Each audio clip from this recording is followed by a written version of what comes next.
नमस्कार, स्वागत है आपका उत्तर प्रदेश की खबरों में और मैं हूं आपके साथ सपना दीपक परदेशिया। बुलेटिन का आगाज करेंगे।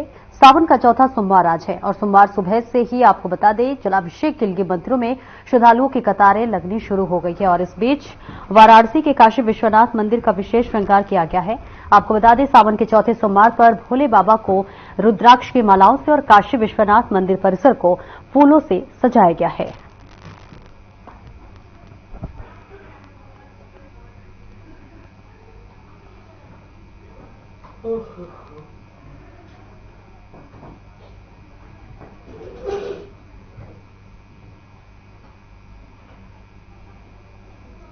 और वहीं नोएडा सेक्टर 126 में मयूर चौराहे के सामने एक्सप्रेसवे पर एक कार पोल से टकरा गई जिसमें 3 लोग सवार थे।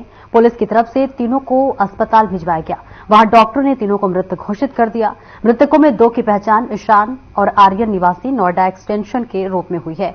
इसकी जानकारी नोएडा के डीसीपी रामबदन सिंह ने दी है। 7:30 बजे कंट्रोल रूम की सूचना मिली कि एक्सप्रेस वे में एमपी यूनिवर्सिटी के सामने एक एक्सीडेंट हो गया है। उस मौके पर देखा गया कि यह गाड़ी टाटा टियागो है जो एडवर्टाइजिंग के पोल से आकर के टकरा गई है और इसमें 3 लोग गंभीर रूप से घायल हो गए जिसको इलाज के लिए अस्पताल भेज दिया गया है। मौके पर शांति व्यवस्था कायम है। वहीं वरिष्ठ बीजेपी नेता रविशंकर प्रसाद ने बीजेपी मुख्यालय दिल्ली में प्रेस कॉन्फ्रेंस की। इस दौरान उन्होंने क्या कुछ कहा, आइए आपको दिखाते हैं और सुनवाते हैं। और बन तो गए तो इनको बेदखल करने की पूरी कोशिश करो। और पीड़ा की बात यह है, हारने के बाद अब वो भारत को आर्थिक रूप से अस्थिर करने के षड्यंत्र में जुटे हुए हैं। On behalf of the National Forum of the BJP, we would like to say with full sense of responsibility that after being rebuffed by the people of India, the Congress Party, its allies, and its closest allies, the Toolkit Gang, have conspired together to usher in economic anarchy and instability in India. देश में आर्थिक अराजकता और आर्थिक अस्थिरता स्वाभाविक है। Hindenburg is again at the same game. ये रिपोर्ट शनिवार को रिलीज होती है, रविवार को हल्ला मचता है ताकि सोमवार को पूरे कैपिटल मार्केट को अस्थिर कर दिया जाए। थोड़ा इसके बैकग्राउंड को समझना जरूरी है। भारत की अर्थव्यवस्था बहुत तेज गति से बढ़ रही है, इस पर चर्चा हम लोग कर चुके हैं। क्या वर्ल्ड बैंक, क्या मूडीज, क्या अदर्स, सबों ने भारत की ग्रोथ रेट को बहुत अप्रिशिएट किया है। भारत में one of the highest global FII, FDI आए हैं। भारत में इंस्टीट्यूशनल इन्वेस्टर भी हैं, छोटे इन्वेस्टर भी हैं जो अपने इन्वेस्टमेंट के रिटर्न से बहुत खुश हैं। India is a safe, stable and promising market in the shares as well. SEBI का काम क्या है? सेबी को उसकी कानूनी जिम्मेवारी है कि ये मार्केट ठीक चले। और जो मित्र इसको फॉलो करते हैं, आपको मालूम है कि सेबी एक्ट में सुनवाई का प्रावधान है, निर्णय होता है, उस निर्णय के खिलाफ एक अपील का भी प्रावधान है जहां जजेस भी बैठते हैं, हाई कोर्ट के चीफ जस्टिस या सुप्रीम कोर्ट रिटायर्ड जज, और उसके खिलाफ एक अपील का प्रावधान सुप्रीम कोर्ट में भी है। तो एक पूरा स्टैट्यूटरी स्ट्रक्चर है कि भारत के कैपिटल मार्केट को किस तरह से मैनेज किया जाए।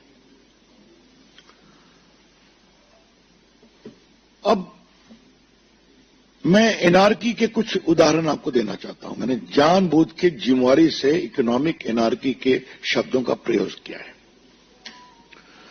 पहले हिडनबर्ग की रिपोर्ट आई थी, आपको मालूम है। उसकी डेट आपको मालूम है कि जनवरी में ऑर्डर आया था सुप्रीम कोर्ट का, 24 में 22 इंक्वायरी कंप्लीट हो गई थी, बाद में एक और कंप्लीट हो गई। तो वो एक लीगल प्रोसेस है जो सुप्रीम कोर्ट के आदेश से चला है। अच्छा होता जो राजीव गांधी और कांग्रेस के लोग जेपीसी की बात करते हैं, बड़े वकीलों की फौज है उनके साथ, तो पेश हो जाते उसी में, इंटरवेन करते उसमें, कुछ नहीं किया। उसके बाद हिंडनबर्ग को नोटिस दी जाती है जुलाई में कि आपने जो आरोप लगाया कानून के विरोध में, आप जवाब दीजिए। हिंडनबर्ग ने वो रिपोर्ट बकायदे वो नोटिस अपने वेबसाइट पर भी दी है, जिसमें उनको नोटिस क्यों भेजी गई है वो भी कारण है। उसका जवाब देने की बजाय अब ये फ्रंट खोला गया है।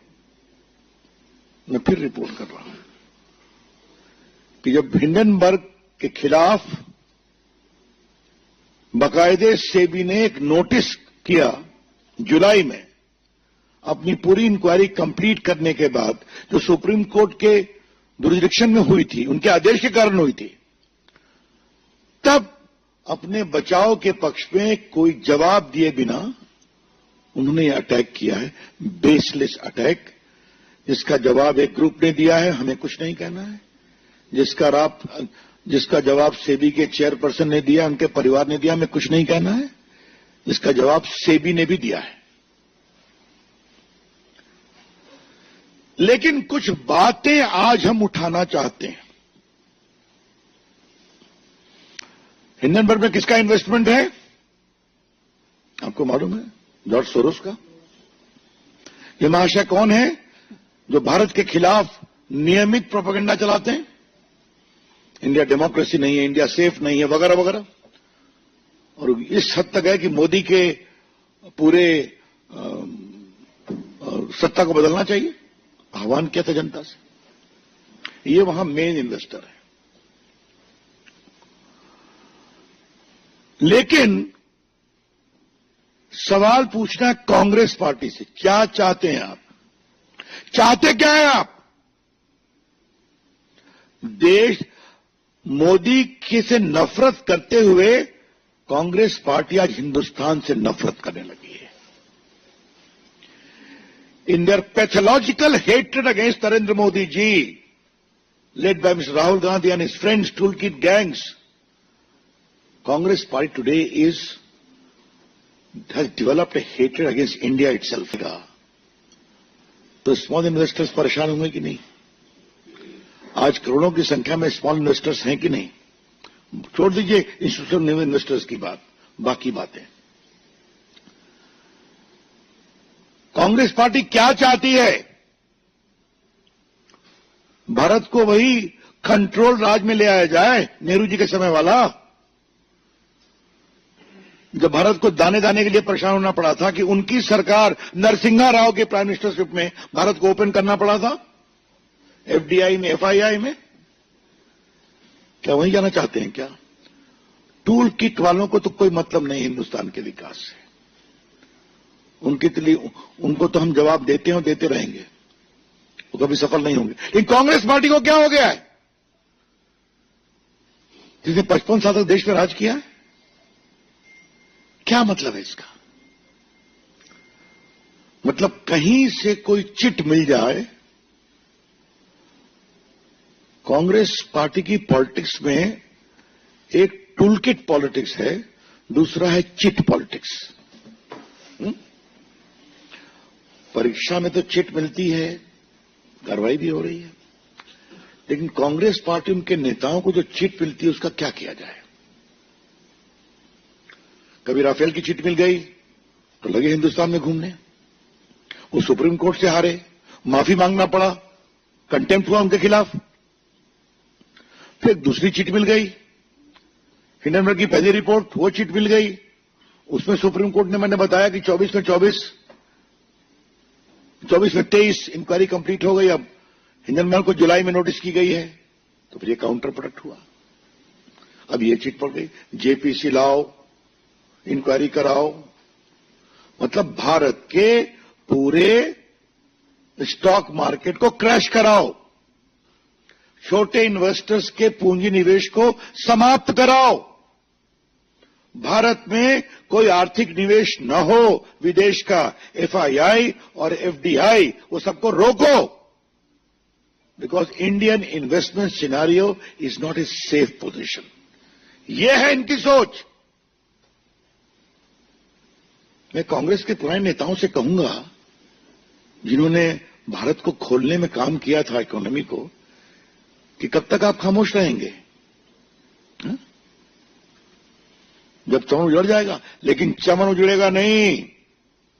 मुझे बहुत गर्व है कि आज भी भारत का स्टॉक मार्केट स्टेबल है, आज भी। पिछली बार तो जब ये हुआ तो 2 दिन में रिकवर कर गया, और सुप्रीम कोर्ट की इंक्वायरी आई तो और रिकवर कर गया। लगता है भारत के स्टॉक इन्वेस्टर्स हिंडनबर्ग और कांग्रेस के मिली भगत को समझ गए हैं, इसलिए आज भी कोई गड़बड़ नहीं है। हम भारत के स्मॉल इन्वेस्टर्स को सैल्यूट करना चाहते हैं कि भारत के खिलाफ इस सुनियोजित षड्यंत्र पर वो विश्वास नहीं किए। Salute to them. इसमें दूसरी बात हमको कहनी यह है कि जो पूरी टाइमिंग है, ये टाइमिंग का मतलब क्या है? सेशन खत्म हुआ, शनिवार को आया, रविवार को हल्ला शुरू हुआ, और आज मंडे है। तो 2+2 को 4 किया जाए, और इसके पहले जुलाई में हिंडनबर्ग को सेबी की नोटिस जाती है, आप जवाब दो। तो एक शब्द है, लीगल शब्द है, there is too many suspicious circumstances surrounding this. कई संदेहास्पद परिस्थितियां हैं इसके पीछे। जनवरी में सुप्रीम कोर्ट के आदेश, 22 इंक्वायरी कंप्लीट, एक और कंप्लीट हो गई 23। अपनी पूरी रिपोर्ट बनाने के क्रम में इस इंक्वायरी के बाद जो सेबी ने बताया उसमें मुझे कुछ नहीं कहना है, वो सेबी का विषय है। उन्होंने नोटिस दिया हिंडनबर्ग को जुलाई में, आप जवाब दीजिए। तो फिर ये बम फोड़ने की कोशिश की गई, और ये बम तो फुस निकला, लेकिन उसको लॉक लिया कांग्रेस पार्टी ने, जेपीसी। भाजपा का आरोप है कांग्रेस पार्टी हिंदुस्तान को आर्थिक रूप से कमजोर करने के षड्यंत्र में शामिल है। BJP wants to say with full sense of responsibility that the present leadership of Congress Party is involved in creating economic anarchy in India based upon these fictitious reports. Congress party के जो 2-3-4 प्रदेश बचे हैं, मैं उनके मुख्यमंत्रियों को कहूंगा कि आपके यहां विदेशी पूंजी निवेश नहीं हो क्या? नहीं है क्या? इस ग्रुप को लेकर के रोज वो माला जपते हैं, उस ग्रुप के काफी पूंजी निवेश तो उन प्रदेशों में भी हो रहे हैं। तो क्या मामला है, क्यों है ये? मित्रों, भारतीय जनता पार्टी कांग्रेस के इस पूरे षड्यंत्र को देश में बेनकाब करेगी, पूरे देश को बताएगी किस प्रकार से सुनियोजित षड्यंत्र के तहत कांग्रेस पार्टी, इंडिया गठबंधन और हिंडनबर्ग ये साथ मिलकर काम कर रहे हैं। इसीलिए फिर रिपीट करूंगा, जुलाई में नोटिस, सुप्रीम कोर्ट के निर्देश पे इंक्वायरी कंप्लीट, अब आप जवाब दो। फिर ये आ गए मैदान में। और याद करिए, सुप्रीम कोर्ट के सामने लंबे हियरिंग में एक बार भी कांग्रेस पार्टी या टूल किट के लोग इन्वॉल्व नहीं हुए, क्या हमें यह कहना है? और याद करिए, एक बार राहुल गांधी ने कहा मेरा भी फोन कौन सा था संजय, जो पेगासिस, थैंक यू पेगासिस। अब सुप्रीम कोर्ट इंक्वायरी चली तो हमें लगा राहुल गांधी कम से कम अपना फोन तो दे देंगे कि उनकी फोन की भी जांच हो जाती।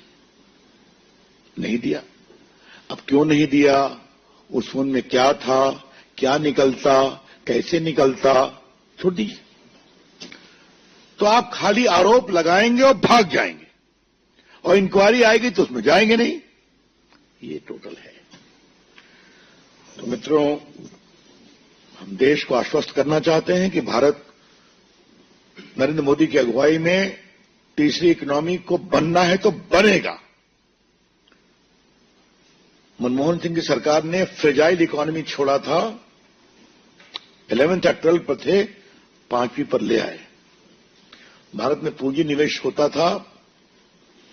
मैं आज आपको बताऊं, 2012-13 में मैं न्यूयॉर्क में गया था एक एड्रेस करने के लिए, तो पूंजी निवेशक मुझसे मिलने आए। मैं बीजेपी का उसमें मुख्य प्रवक्ता था। क्या हम लोग भारत से अपनी संपत्ति वापस लगा लें क्या? मुझे कहा कि प्लीज हैव पेशेंस। तो ये करना चाहते हैं ये लोग। तो इसलिए हम, और एक अंत में सवाल पूछना है, और ये सवाल बहुत इंपॉर्टेंट है पूछना।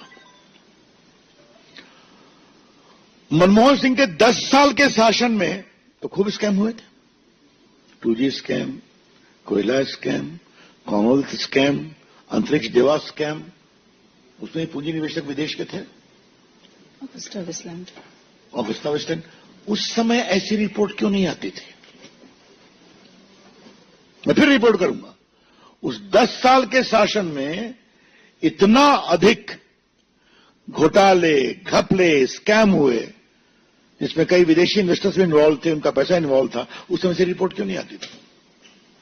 यही दिखाता है टूल किट क्या है, कांग्रेस पार्टी का षड्यंत्र क्या है, और भारत को कमजोर करने की मंशा क्या है।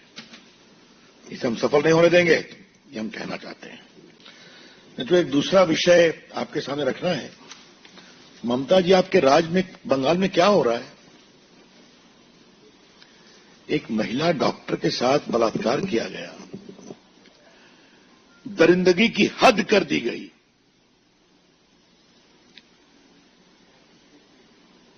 और वहां क्या फेयर इन्वेस्टिगेशन होगा क्या?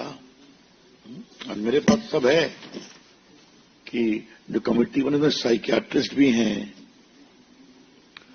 वहां के डॉक्टर कह रहे हैं कि वो रात में आराम करने क्यों गई थी ऊपर में, तो 2 बजे अगर किसी का शिफ्ट खत्म होगा तो जाएंगे नहीं क्या?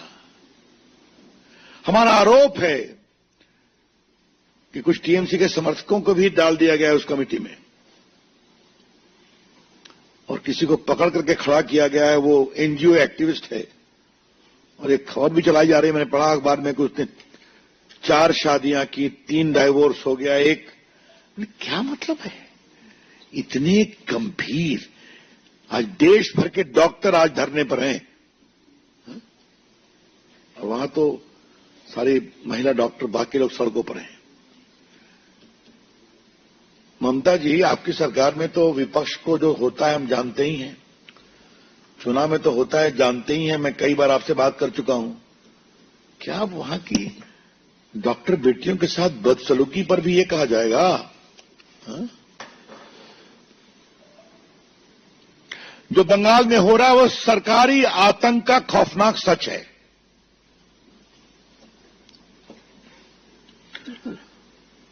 मैं फिर कहूंगा, बंगाल में जो हो रहा है वो सरकारी आतंक का खौफनाक सच है।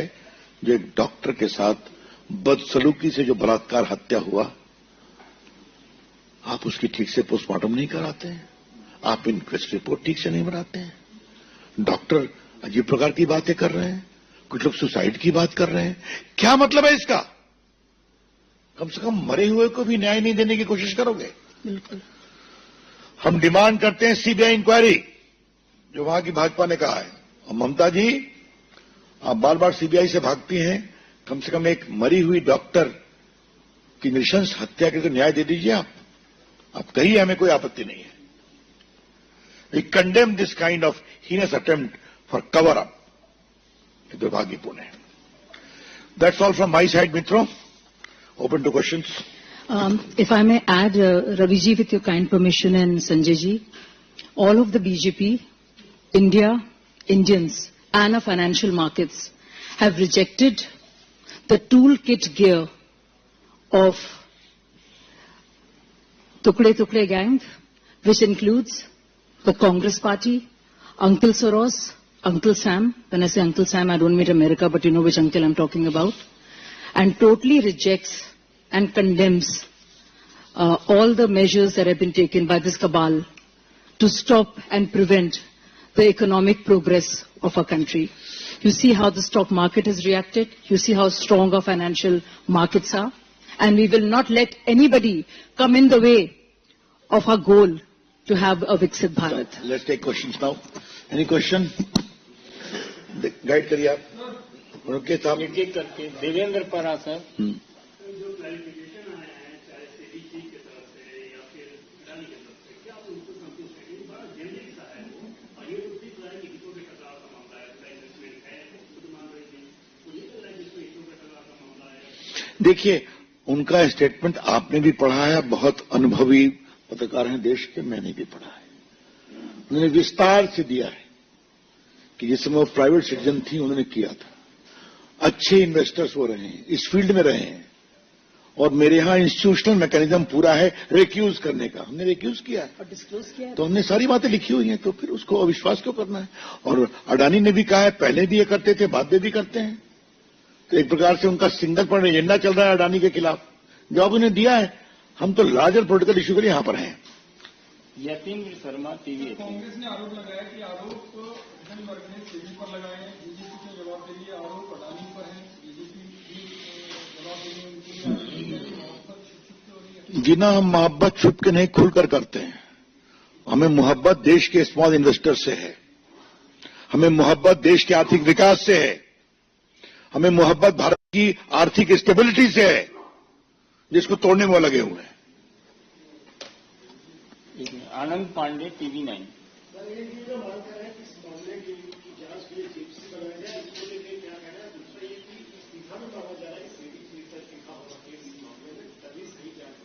ऐसा है, इस्तीफा तो मांगते ही रहते हैं, जेपीसी मांगते ही रहते हैं, कहीं कुछ हो जाए जेपीसी, पहले सच्चाई तो आनी चाहिए। आज वो सच्चाई हमने रखने की कोशिश की है और उनके षड्यंत्र का पर्दाफाश किया है। Piyush India TV. Why JPC? Why JPC? That means any Tom, Dick and Harry sitting in foreign country will seek to destabilize India, and they will say JPC. They will belittle India's investors. They will belittle India's stock market. That is their game. JPC's demand is a sham. Okay? मैं इसको हिंदी में बोल दूं क्या?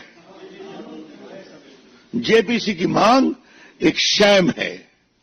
JPC कार्रवाई चले, भारत की अर्थव्यवस्था कमजोर पड़े, भारत में पूंजी निवेश ध्वस्त हो, भारत में शेयर बाजार हिले, कमजोर हो, छोटे इन्वेस्टर परेशान हो, ये उनकी मंशा है। तो जेपीसी मांगना अपने आप में एक शैम है, इसलिए सच्चाई को जानना जरूरी है। रविकांत राय टाइम्स नाउ भारत। रवि जी, राहुल गांधी ने सेबी पे अडानी पे तो बहुत सारे आरोप लगाए, लेकिन राहुल गांधी पर बांग्लादेश के एक पत्रकार साउदी ने आरोप लगाया कि बांग्लादेश में जो कुछ भी होने वाला था वो राहुल गांधी को पता था। वो खालिदा जिया के बेटे से लंदन में मुलाकात किए थे। अगर कांग्रेस पार्टी इसका खंडन करती है तो मैं सपोर्ट देने के लिए तैयार। अब ये एक नई बात है, मुझे मालूम करना पड़ेगा। मुझे इस पर, यह बहुत गंभीर मामला है और ये भारत की विदेश नीति से भी संबंधित है। मैं राहुल गांधी की तरह गैर जिम्मेवार नहीं हूं कि विदेश में जाकर भारत के विदेश नीति को कमजोर करता हूं। वो भारत के विपक्ष के नेता हैं, उन पर एक आरोप लगा है, इसको देखना पड़ेगा, फिर टिप्पणी की जाएगी। शैलेंद्र डीडी।